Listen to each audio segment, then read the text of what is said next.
Sadhguru, I read in one of your question answer sessions that you were referring that even meditation is not the thing. Like, I mean, maybe it's a confusion to me. Like, Buddha didn't meditate much, though his followers did. I mean, it's just a state of ecstasy which people get into. Uh, is it that? Uh, like, of course, I meditate and get the feeling of bliss and ecstasy, and it remains throughout the day. Is that enough for a spiritual journey? I'm a bit confused. It's enough incentive. It's only an incentive. Ecstasy is only an incentive. If it's painful, would you do it? No. So you feel blissful and ecstatic, that's only an incentive, that's not the goal. So Buddha was ecstatic? No, Buddha was never ecstatic. Did you ever see him dancing? He just sat like this. That's different. If I ask you to sit like that, would you sit? No. You need some incentive. So, just creating that sweetness in the system is an incentive. And above all, if you are feeling ecstatic within yourself, you become a better human being, isn't it? Aren't you? When you're very happy, aren't you a wonderful human being? Only when you're unhappy, you're a nasty human being, isn't it? Isn't it so? When you're happy, you're a wonderful human being, everybody is, isn't it? So keeping you ecstatic, a dose of ecstasy in the morning, the world is feeling better up. If everybody in Hyderabad started off in an ecstatic way in the morning, Hyderabad would be a wonderful place, isn't it? They start with tension, so it's something else is happening.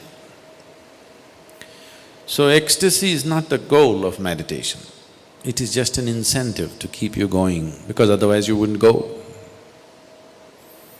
So what is meditation? The purpose of… if we have to look at the purpose, if you sit in meditation, slowly it will become like this, your body is here, your mind is out there, what is you is somewhere else. Once these three things are happening separately, once there is a space between you and the body, between you and the mind, this is the end of suffering. Once the fear of suffering is taken away, only then you will keep your instinct of self-preservation down, otherwise you won't keep it down. As long as the fear of suffering is there, you will not keep the instinct of self-preservation down. The only reason why you are naturally not spiritual is because you have empowered your instinct of self-preservation too much. All the time it is trying to make you like a bubble in the world, separate bubble, not willing to mix with anything. So unless you keep your instinct of self-preservation down, you will not become spiritual in any way. You will not know life as one happening. You will always be an individual, trapped. Have you noticed even in your general life, when you're very happy, you keep your guards down? Isn't it so? When you're unhappy, fully shielded. When you're happy, little down, isn't it? When you're very happy, it's all down. Have you noticed this? So this is the reason why you're willing to be happy only among certain people. Because you don't know how to be just happy and still know where to stop life when it has to be stopped.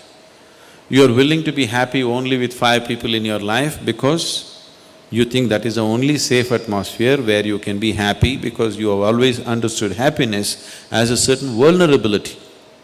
See, just say you walk on the street and you smile at anybody, they look like this. Why? What's their problem smiling back at you? What are they going to lose? They think if I smile, he may exploit me. How will he exploit you? If he comes to pick your pocket, you can stop him. If he smiles, even a pickpocket smiles at you, why can't you smile at him? What is the problem? Just try today and see, just go out and smile. People who look like this, they're surprised, somebody is making me vulnerable to life. They want to go on the street like rocks, they want to go home and become life. Doesn't work. After some time you become a rock there also. If you want to be life, you must practice it everywhere, isn't it? So, Meditation gives you that space between you and your body, between you and your mind. Whatever suffering human beings have known, it has either entered them through the body or through the mind. Do you know any other kind of suffering? There are only two kinds of suffering, isn't it? Once you have a distance from these two things, this is the end of suffering. Once the fear of suffering is taken away, only then you are willing to venture into other dimensions of life. Otherwise, no matter what I tell you, you are only looking for safety.